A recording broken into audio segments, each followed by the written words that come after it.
Tourism generates 8% of all greenhouse gas emissions, but what can we do as tourism researchers to reduce the carbon footprint of tourism? One way of reducing emissions is to deploy behaviour change interventions that entice tourists to behave in more sustainable ways. Behaviour change alone can reduce 40 to 70% of greenhouse gas emissions. In search of the most effective approaches, we conducted a meta-analysis. We found 118 interventions tested in field experiments in the tourism context.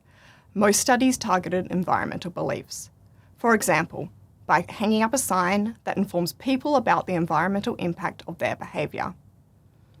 Belief-based interventions varied in effectiveness, but taken together, they only had a small effect on pro-environmental behaviour.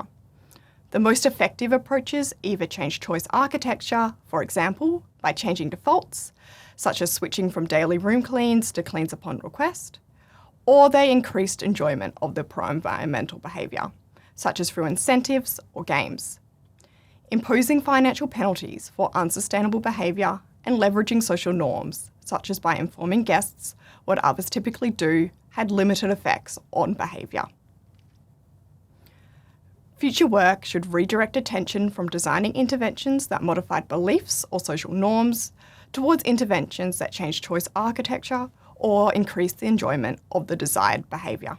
Behaviours such as riding your bike or taking public transport instead of taking a car and the avoidance of single-use plastics are relatively unexplored behaviours. These could be targeted by tourism researchers in future interventions.